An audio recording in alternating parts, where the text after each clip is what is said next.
Hello बच्चों, कैसे हैं आप सभी? अच्छे से हैं? चलिए, स्वस्थ रहें, मस्त रहें और पढ़ाई में भी ज़बरदस्त रहें।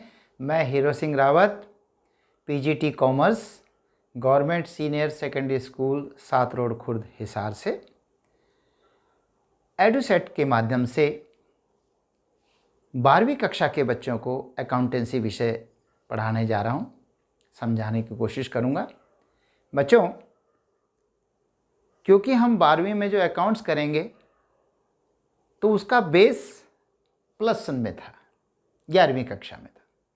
तो क्यों ना पहले कुछ लेक्चर में हम उसका बेस समझें, थोड़ा स्पीड से समझेंगे क्योंकि आपने पूरा साल उसे पढ़ा है, लेकिन एक क्विक रिवीजन हो जाए।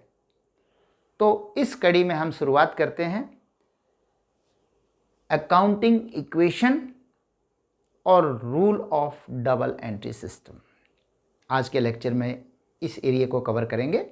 अकाउंटिंग इक्वेशन, लेखांकन समीकरण क्या होते हैं और डबल एंट्री सिस्टम के रूल क्या होते हैं, उनको कैसे लागू किया जाता है, कैसे अकाउंट्स की छंटनी की जाती है। तो चलिए स्टार्ट करते हैं आज का लेक्चर।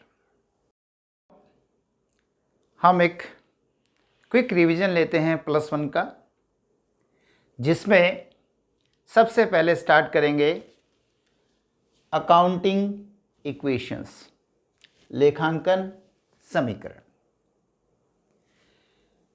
बैलेंस शीट आप जानते हैं, आपने फाइनेंशियल स्टेटमेंट में बैलेंस शीट बनाना सीखा।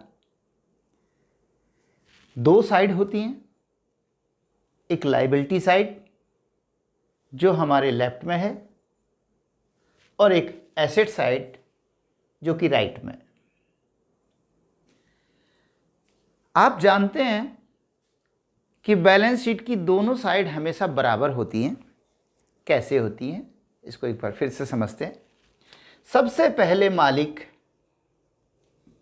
कैपिटल लाता है।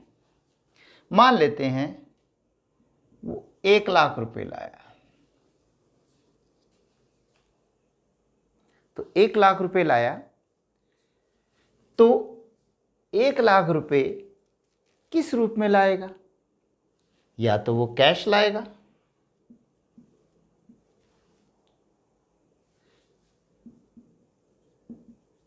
ठीक है, और या हो सकता है कैश की बजाय कुछ कैश कुछ और चीज़ों में लाए। चलो हम पहला मानते हैं वो सारा का सारा कैश में लाया है, तो इधर कैपिटल 1 लाख, तो दूसरी तरफ एसेट्स भी बढ़ेगी। अगर एक लायबिलिटी साइड बढ़ेगी, एक एसेट्स भी बढ़ेगी। कैश हमेशा कैश में थोड़ा रहेगा, उसे समय समय पर इस कैश का यूज़ करना है। सबसे पहले वो हो सकता है प्लांट एंड मशीनरी खरीद ले, तो प्लांट एंड मशीनरी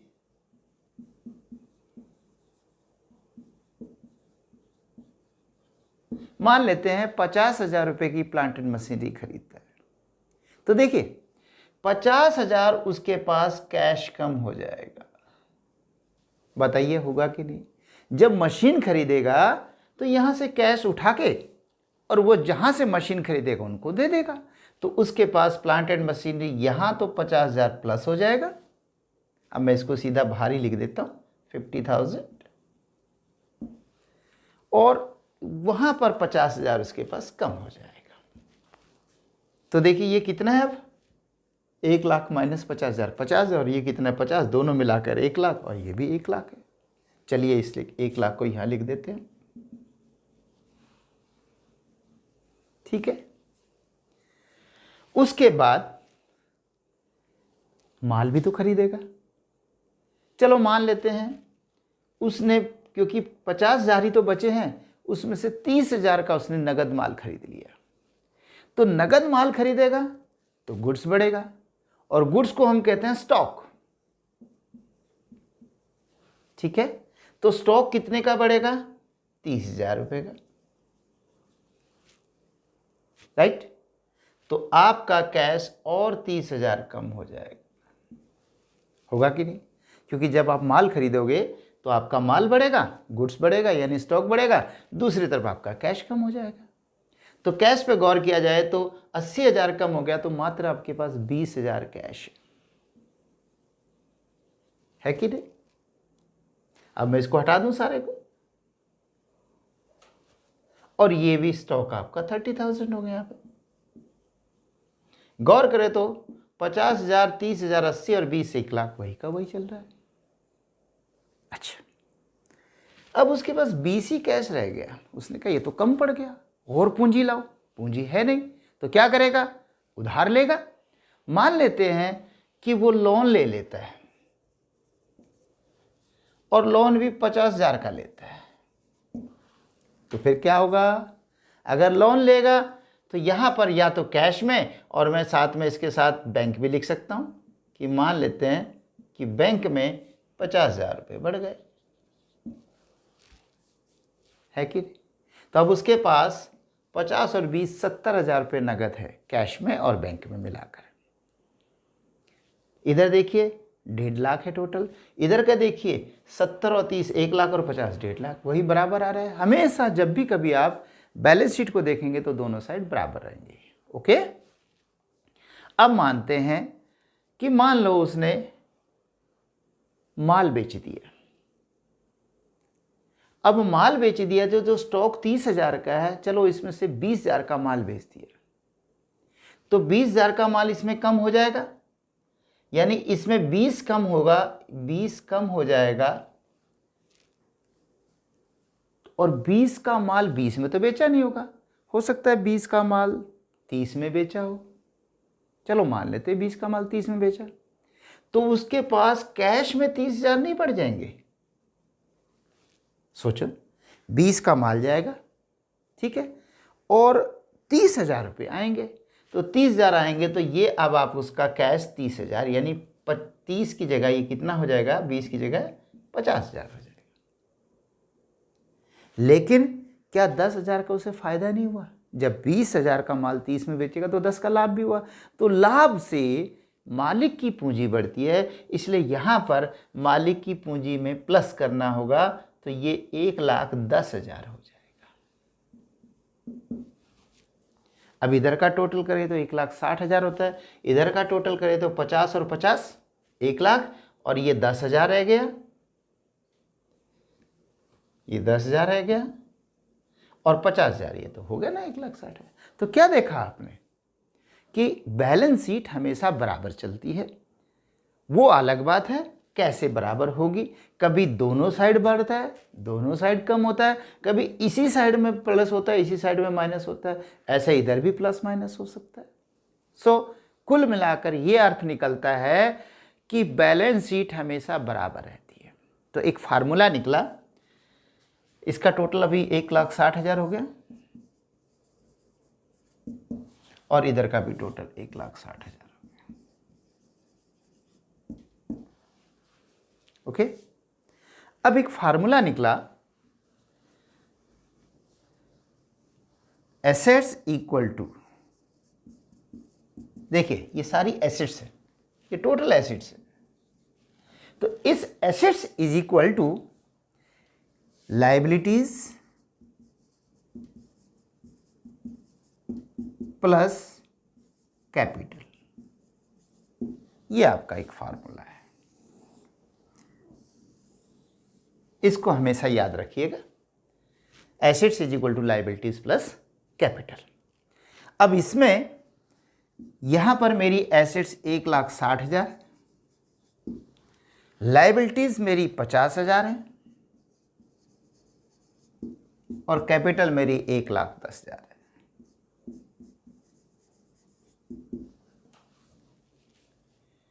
और इस फार्मूले में सपोज आपके पास लायबिलिटी नहीं है और आपके पास ये दो हैं, तो क्या करोगे, लायबिलिटी को यहीं छोड़ दो, कैपिटल इधर प्लस है, कैपिटल इधर से इज इक्वल टू से इधर आएगी, बराबर से इधर आएगी तो माइनस हो जाएगी। तो जब 1,60,000 में से 1,10,000 माइनस गए तो वही 50 बचेगा। मान लेते हैं आपको लायबिलिटी पता है पर आपकी कैपिटल नहीं पता, तो लायबिलिटी इधर से इधर आ जाएगी तो पता चल जाएगा। मान लेते हैं एसेट्स नहीं पता, आपको लायबिलिटी पता है, कैपिटल पता है, तो इन दोनों का ऐड कर दो, इन दोनों का टोटल कर दो, आपकी एसेट्स आ जाएगी। तो ठीक है, मैं समझता हूं क्लियर हो गया होगा सभी को। ओके बच्चों, एक उदाहरण के द्वारा अकाउंटिंग इक्वेशन को और अच्छे से समझने का प्रयास करते हैं। ये अकाउंटिंग इक्वेशन है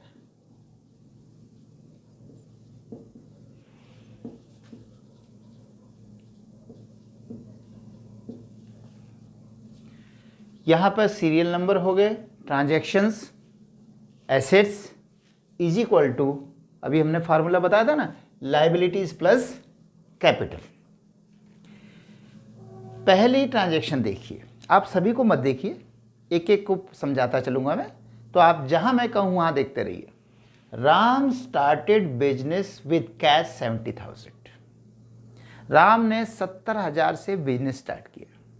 अगर वो 70,000 से बिजनेस स्टार्ट करता है तो क्या होगा, एक तरफ तो उसकी कैपिटल, क्योंकि कैपिटल आ रहा है तो यहां पर तो कैपिटल के नाम से 70,000 हो जाएंगे, ठीक है। और दूसरी तरफ क्योंकि जब लाया तो क्या बढ़ेगा, कैश, तो यहां पर हम एक हेडिंग बना लेते हैं कैश का।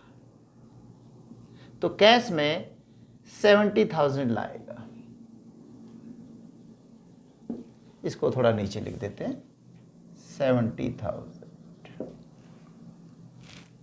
ठीक। अभी तो इतना ही है, क्योंकि यहां इज इक्वल टू है तो यह इज इक्वल टू लगाया। तो देखिए मैंने लायबिलिटी में कुछ नहीं है, सिर्फ कैपिटल 70 और उधर कैश 70, दोनों साइड इक्वल। नेक्स्ट पॉइंट, अब इसकी इक्वेशन क्या बनी, इक्वेशन बनी 70,000 तो हमारे पास कैश है इज इक्वल टू 70,000 हमारे पास कैपिटल है, ठीक है। Next point, purchase goods for 30,000, हमने 30,000 का माल खरीद लिया।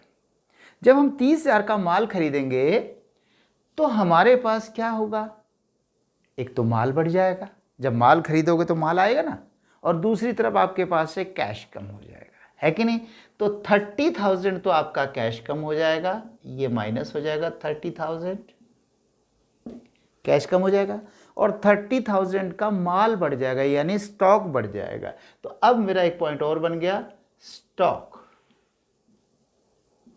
ओके, तो स्टॉक मेरा 30,000 का प्लस हो जाएगा, 30,000 का माल बढ़ेगा, 30,000 कैश घटेगा। लेकिन इस तरफ तो कैपिटल पे कोई चेंज नहीं आएगा, जीरो, नो चेंज। तो अब नई इक्वेशन, अब जो इक्वेशन बनेगी, अब इसको इक्वेशन नहीं कहना, पहली बार इक्वेशन बोला गया कि इक्वेशन क्या बनी, अब दूसरी बार कहेंगे न्यू इक्वेशन क्या बनी। तो अब इसके आगे हम न्यू जोड़ देंगे, न्यू इक्वेशन। अब आगे हर बार new equation new equation new equation लिखते रहेंगे, और लास्ट में फाइनल इक्वेशन लिखेंगे, ठीक है। ये दिख रहा होगा फाइनल इक्वेशन, ओके।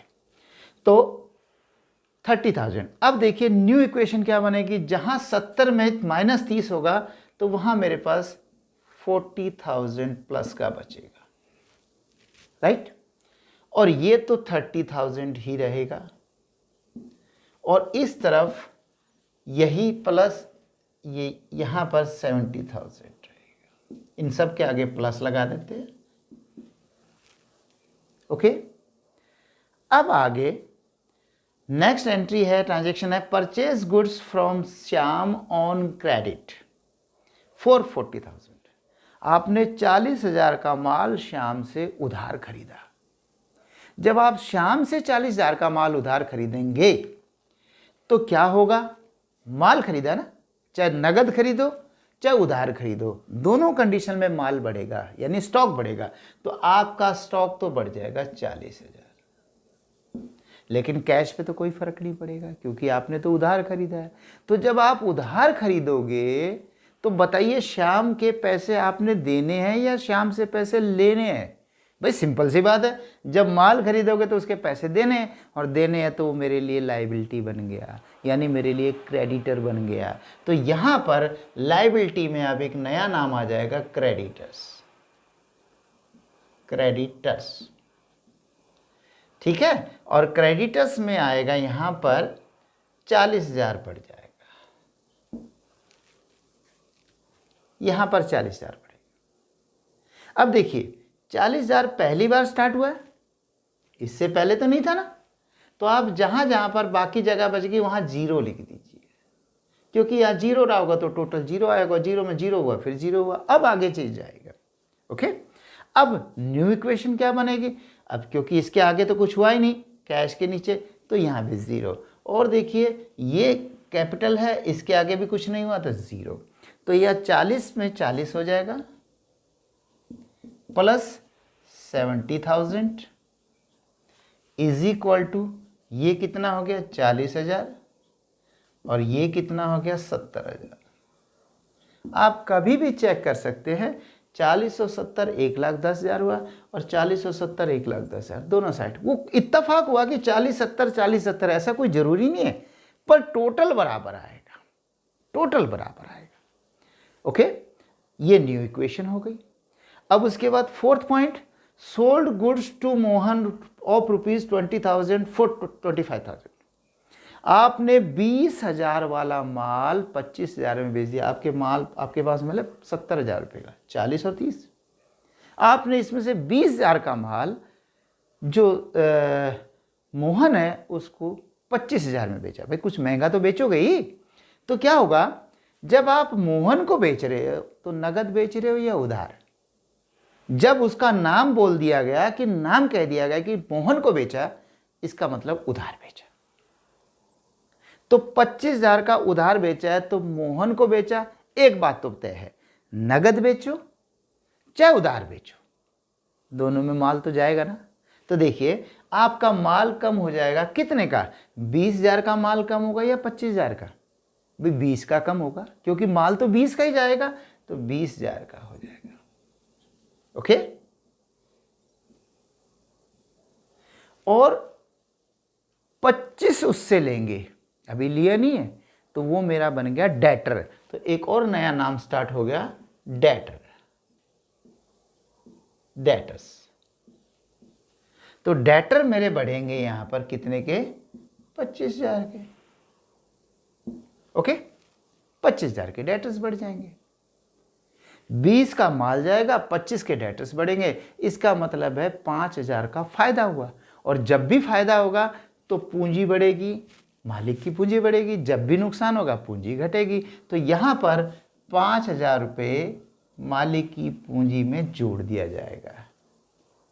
ठीक, अब इक्वेशन देखिए, इक्वेशन में क्योंकि 40 के नीचे कुछ नहीं हुआ तो 0, यहां पर इसके नीचे कुछ नहीं किया तो 0, जहां कुछ नहीं किया 0 लिखते दो। तो 40,000 प्लस 70 में माइनस 20 गए तो ये हो गया आपका 50,000, 50,000, ये 25 रहेगा। और मैंने बताया क्योंकि इसकी स्टार्ट यहीं से हुआ है, स्टार्टिंग, तो इससे पहले कुछ नहीं है, तो सब जगह प्लस का निशान, बल्कि यहाँ भी प्लस, ये 0 रह गया और ये प्लस 0 रह गया। अब आ गई ये 0 प्लस 0 प्लस 0 प्लस 0 प्लस 0 और प्लस 0, लेकिन आइंदा तो अब 0 नहीं रहेगा। तो ये हो गया। अब दूसरी तरफ देखा जाए तो 40,000 और प्लस 70 और 5 75,000, तो 1,05,000 हो गया। इधर देखिए 50 और 40 90 90 और ये 1,15,000, सॉरी 1,15,000, उधर भी 1,15,000 है, राइट। अब आगे चलते हैं, अगला पॉइंट है 5वां point, paid salary in cash ₹10,000 and salary outstanding, OS लिखा है मैंने, आउटस्टैंडिंग क्या है ये, आउटस्टैंडिंग, इसको शॉर्ट फॉर्म में लिख सकते हैं, आउटस्टैंडिंग ₹20,000, 20,000 अभी देना बाकी है। 10 तो नगद पे कर दी सैलरी और 20 अभी दे नहीं पाए कि बाद में दे देंगे, ठीक है। तो देखिए क्या होगा, जब आप सैलरी नगद पे करोगे तो आपके यहां से 10,000 रुपये कैश कम हो जाएगा, ठीक। और क्योंकि 10 सैलरी दे दी तो सैलरी तो लॉस है, तो सैलरी का मतलब है आपकी कैपिटल कम हो जाएगी 10,000। क्लियर भाई, जब मालिक की पूंजी कम होगी, क्योंकि लॉस हुआ तो मालिक की पूंजी कम होगी, सैलरी दी, एक्सपेंसेस है, एक्सपेंसेस होने के नाते आपका कैपिटल कम हो जाएगी। 20,000 सैलरी देनी रह गई, अगर दे दी तब भी मालिक की कैपिटल कम होगी, और अगर देनी रह गई है तो यानी देनी तो है ही ना, तो वो भी कम होगी। तो कैपिटल टोटल यहां पर 30 माइनस होगी, 20 प्लस 10 30 माइनस होगी, ठीक है। लेकिन 20 क्या कैश कम होगा? नहीं, क्योंकि वो तो अभी दिया ही नहीं कैश। तो क्या होगा, ये मेरे लिए एक और लाइबिलिटी बन गई, जिसे हम आउटस्टैंडिंग एक्सपेंसेस कहेंगे। तो एक और नया नाम आ जाएगा क्रेडिटर के बाद, आउटस्टैंडिंग एक्सपेंसेस, ठीक है। और ये तो कैपिटल ही रहेगा, कैपिटल। तो यहां पर आपका कितना, 20,000 बढ़ जाएगा। ओके, अब देखिए न्यू इक्वेशन क्या बनेगी। देखिए इसमें कोई चेंज नहीं, 0, इसमें कोई चेंज नहीं, 0, यहाँ पे इज इक्वल टू, इसमें कोई चेंज नहीं, 0, और जिनमें चेंज कर दिया। और क्योंकि ये अभी स्टार्ट हुआ, इससे पहले तो हुआ नहीं, तो उससे पहले आप सब जगह उसको +0 +0 +0 +0 +0 +0 +0 और +0, पीछे का 0 से फिलअप कर देंगे। अब फाइनल इक्वेशन, क्योंकि न्यू इक्वेशन होते होते जब कभी एंड होगा वहां पे फाइनल इक्वेशन कहेंगे। तो देखिए 40 में से 10 गए तो 30,000, और 50 का 50 रह गया, ठीक है। और प्लस ये 25 का 25 रह गया, ये हो गया 40,000, और ये हो गया 20,000, और ये हो गया 75 में से 30 गए तो 45,000। तो ये हो गया आपका 60 और 40 1,05,000। और इस तरफ देखिए 50 और 30 80, 80 और 25 1,05,000। तो ये आपकी फाइनल इक्वेशन हो गई कि दोनों साइड इज इक्वल, बराबर है, ठीक है बच्चों। तो ये था आपका अकाउंटिंग इक्वेशन। उम्मीद करता हूं आपको समझ में आ गया होगा। अब बच्चों हम डबल एंट्री सिस्टम पे बात करेंगे, दोहरा लेखा प्रणाली, क्योंकि हमें आगे जर्नल एंट्री सीखनी है, उसके लिए ये बहुत आवश्यक है। हालांकि आपको आता है, तभी मैंने कहा था इसे थोड़ा सा क्विक रिवीजन के तौर पे ले रहे हैं हम। अकाउंट्स मान लेते हैं हम, सारे अकाउंट एक बास्केट में, टोकरी में, एक टोकरी के अंदर डाल लेते हैं, जितने भी अकाउंट्स, यानी आप +1 की +2 की किसी भी क्लास की बुक्स देखें, उसके जितने भी अकाउंट्स हैं आपने एक बास्केट में डाल दिए। अब उसमें से छटनी शुरू करेंगे, ये बहुत इंपॉर्टेंट पार्ट है, इसे बड़े ध्यान से सुनिएगा। जितने भी बास्केट में अकाउंट्स हैं, जितने कितने, सारे अकाउंट्स बास्केट में, इससे बाहर है ही नहीं। तो उन सबको हम 2 भागों में बांटते हैं, या तो वो पर्सनल अकाउंट्स हैं और या वो इम्पर्सनल अकाउंट्स हैं। या तो व्यक्तिगत खाते हैं या वो अव्यक्तिगत खाते हैं। भाई या तो व्यक्तिगत होंगे, नहीं होंगे तो अव्यक्तिगत होंगे।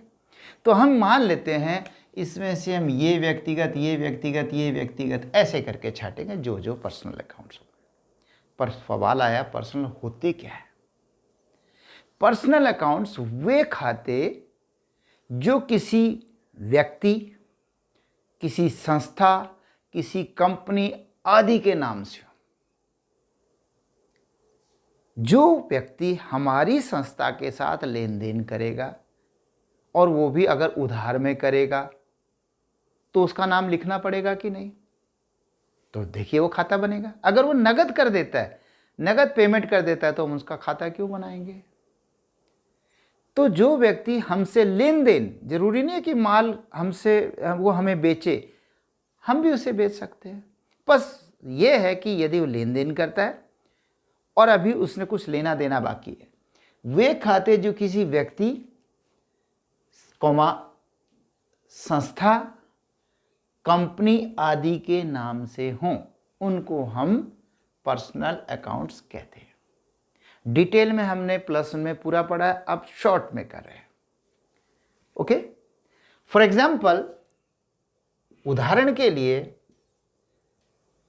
राम्स अकाउंट, राम का खाता, श्याम्स अकाउंट, मोहन अकाउंट। इसी तरह से संस्था के जैसे मान लीजिए government senior secondary school account, ठीक है, इस तरीके से हो सकता है। इसी तरीके से कंपनी का नाम हो सकता है, मान लेते हैं रिलायंस इंडस्ट्रीज लिमिटेड अकाउंट। इसी में कैपिटल अकाउंट भी आता है, मालिक द्वारा दिया गया पूंजी। इसी में ड्राइंग्स अकाउंट भी आता है।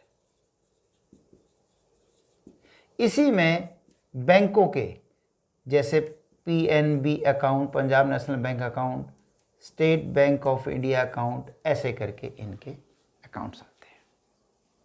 ठीक है, ये आपके पर्सनल हो गए। अब हम रियल की बात करते हैं, इम्पर्सनल की बात। पर्सनल छट गए तो बाकी बच गए इम्पर्सनल। इम्पर्सनल के भी दो हिस्से होंगे। पहले बात, इम्पर्सनल किसको कहते हैं? जो पर्सनल नहीं है वो इम्पर्सनल है। अब इम्पर्सनल के दो हिस्से, रियल अकाउंट्स और नॉमिनल अकाउंट्स। रियल मतलब वास्तविक खाते और नॉमिनल मतलब नाम मात्र के खाते। रियल कौन से होते हैं? वो सब खाते जिनको मुद्रा में माप सकते हैं, जिनका अस्तित्व होता है और उन पर व्यवसाय का स्वामित्व भी हो, वो रियल होते हैं।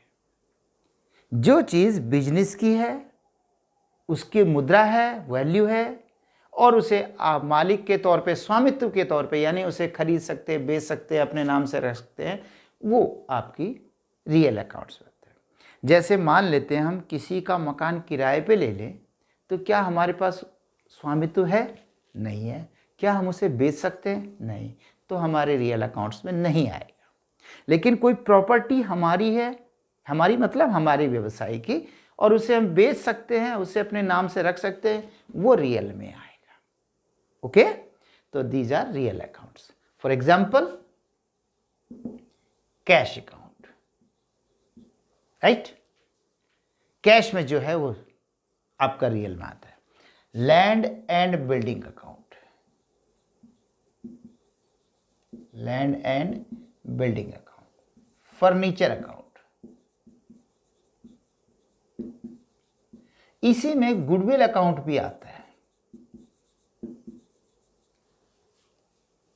हालांकि गुडविल दिखती नहीं है, लेकिन उसकी वैल्यू होती है, उसको मुद्रा में माप सकते हैं, और व्यवसाय में तो बहुत वैल्यू होती है गुडविल की। तो इन सबको हम रियल अकाउंट्स कहते हैं। ये केवल यही नहीं है, बहुत सारे हैं रियल अकाउंट्स, बहुत सारे हैं पर्सनल अकाउंट्स। ये तो आपको केवल एक उदाहरण दिया है। अब हम चलते हैं नॉमिनल अकाउंट्स पे, नाम मात्र खाते। वो खाते जिनसे लाभ या हानि अथवा आय या व्यय का पता चले। ये नाम मात्र हैं, नाम के अकाउंट्स हैं, लेकिन इनसे व्यवसाय को या तो लाभ होता है, या हानि होती है, या आय होता है, या व्यय होता है। तो इन्हें हम नॉमिनल अकाउंट्स में लेते हैं। फॉर एग्जाम्पल, उदाहरण के लिए salary account, trading account, profit and loss account, bad debts account, commission account,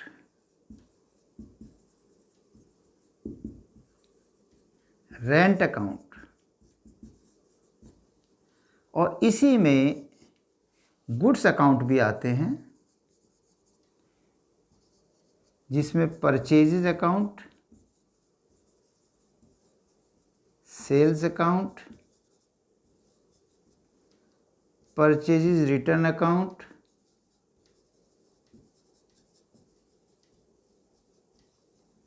sales return account,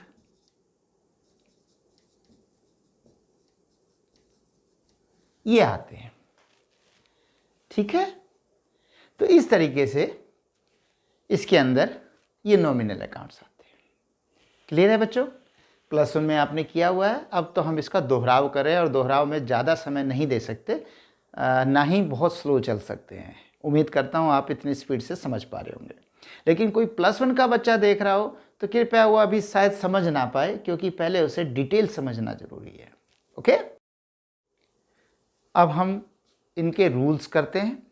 बच्चों, अगर हमारी छटनी सही नहीं होगी तो सही होने की संभावनाएं बहुत कम रह जाती हैं, इसलिए बहुत अच्छे से छटनी सीखिए। अब हम इनके नियम पढ़ते हैं। जो हमने पर्सनल अकाउंट्स की लिस्ट बनाई थी उस पर क्या नियम लागू होता है? Debit the receiver, credit the giver. अगर कोई पर्सनल अकाउंट, जो नाम बताए थे राम, मोहन, सोहन, कंपनियों का नाम बताया था, कैपिटल अकाउंट, ड्राइंग अकाउंट, अगर ये रिसीवर हैं इस वक्त, फिर कभी नहीं, अब जो एंट्री बोली जाए तो डेबिट कर दो, और अगर गिवर है तो क्रेडिट। एक उदाहरण से समझते हैं। For example, paid to Ram ₹100, हमने राम को 100 रुपये दिए। तो यहाँ पर 2 अकाउंट खुलेंगे, क्योंकि हमारा टॉपिक डबल एंट्री सिस्टम है कि हर चीज़ के 2 पहलू होते हैं। जैसे आपका सिक्का ही लगाई, उसमें टेल और हेड होता है, ये नहीं कह सकते सिर्फ टेल साइड होती है, हेड भी होता है।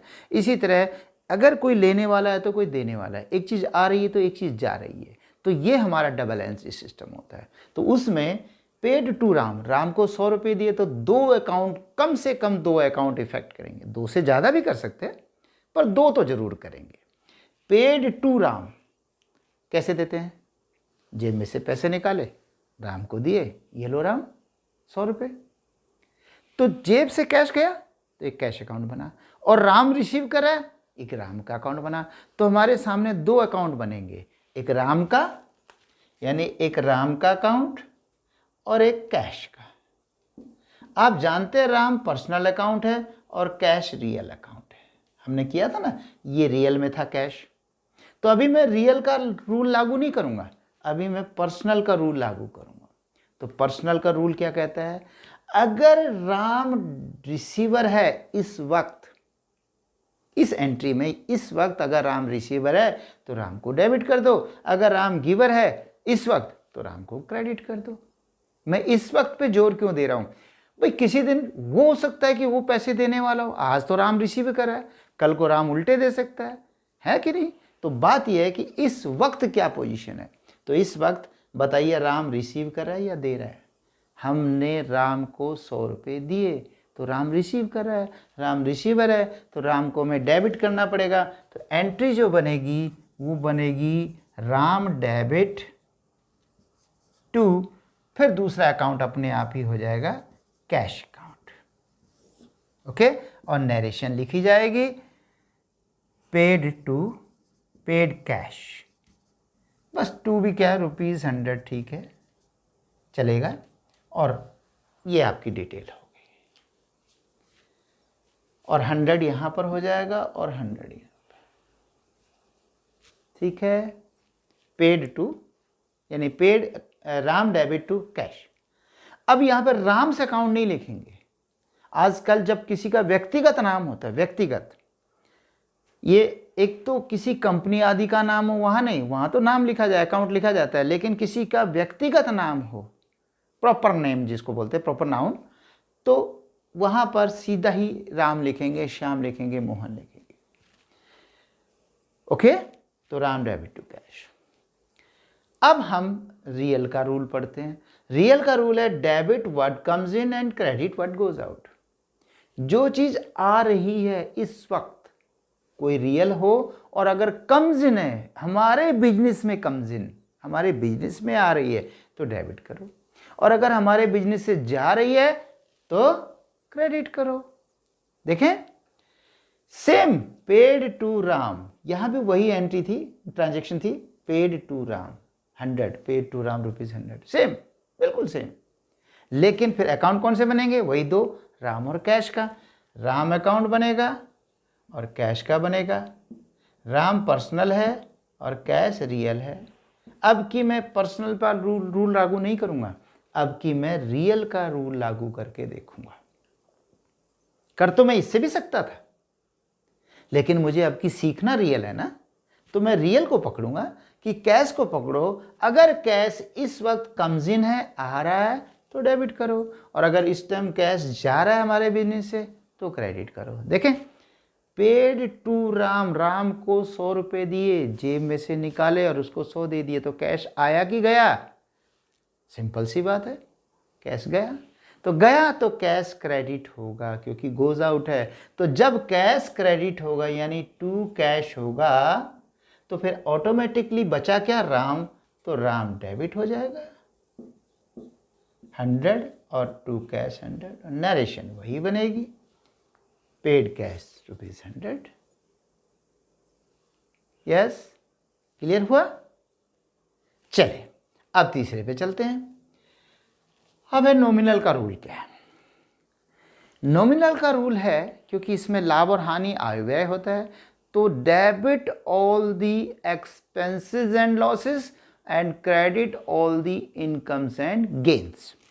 यानी debit all the expenses losses, अगर कोई एक्सपेंसेस हो या कोई लॉस हो, या तो हानि हो या खर्चा हो, तो आपको डेबिट करना है। और अगर आपको इनकम हो जाए या गेन माने लाभ हो जाए, फायदा हो जाए, तो आपको क्रेडिट करना है। Entry paid to Ram as salary 100, थोड़ा सा फर्क है, पेड टू राम, लेकिन तीसरी बार लिखा paid to Ram as salary. हमने राम को तनख्वाह दी है, यानी राम हमारे यहाँ वर्कर है, एम्प्लॉय है, कर्मचारी है। बताइए कौन से अकाउंट बनेंगे? शायद कोई बच्चा कह रहा है सर कैश का बनेगा, ओके, राम का बनेगा, ओके, और कहता है जी सैलरी बनेगा। ठीक है जी, चलो, कैश रियल, राम पर्सनल और सैलरी नॉमिनल। वाह जी वाह, तीनों बन गए। क्योंकि राम का नाम लिखा है इसलिए पर्सनल बन गया, कैश जाएगा इसलिए आपका रियल बन गया, और दे सैलरी रही हो इसलिए नॉमिनल हो गया। 3 अकाउंट हो गए। नहीं, गलत है, थोड़ा सा गलत है। आप राम को सैलरी दे रहे हो, क्या इससे वापस लोगे? नहीं। कभी 3 व्हीलर में बैठे हैं या बस में बैठे हैं, जब आप उसे किराया देते हैं तो क्या आप उससे नाम पूछते हैं, अंकल आपका नाम क्या है? क्यों? क्या वापस लेने पैसे? नहीं। तो इसी तरह से यहां पर राम मेन नहीं है, राम हो, मोहन हो, सोहन हो, आप सैलरी किसी व्यक्ति को ही तो दोगे, किसी दीवार को तो नहीं दे सकते ना। तो इसलिए देना तो किसी व्यक्ति को पड़ेगा। तो यहां पर व्यक्ति भी इंपॉर्टेंट नहीं है, आपका जो नॉमिनल अकाउंट इंपॉर्टेंट है कि मेन तो सैलरी दी गई है। जो कोई भी कंपनी, मुकेश अंबानी है, अब मुकेश अंबानी को कोई ये क्या कहेगा कि हमने जी सोहन जो हमारा वर्कर है उसको 20,000 दिए। मुकेश अंबानी को इससे मतलब नहीं है कि सोहन ने 20 लिए या मोहन ने 20 लिए, भाई एम्प्लॉयज़ को दिया गया, मेन तो सैलरी है कि नहीं। तो यहाँ पर ये अकाउंट बनेगा। अब क्लियर हो गया, यानी राम का तो बनना ही नहीं है, अब बनेंगे आपका कैश और सैलरी।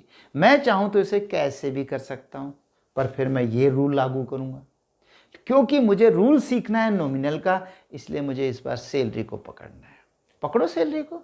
अगर सैलरी हमारे लिए एक्सपेंसेस है या लॉस है तो आप डेबिट कर दो, और अगर सैलरी हमारे लिए इनकम है या लाभ है तो आप क्रेडिट कर दो। हमारे लिए, उसके लिए नहीं। खाते तो हमारी बिजनेस के बन रहे हैं, हमारा व्यवसाय सैलरी दे रहा है, तो सैलरी तो हमारे लिए एक्सपेंसेस है, और जब एक्सपेंसेस है तो डेबिट होगा।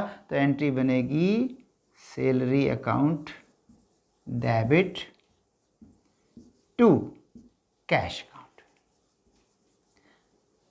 और नरेशन में बनेगा पेड सैलरी टू राम।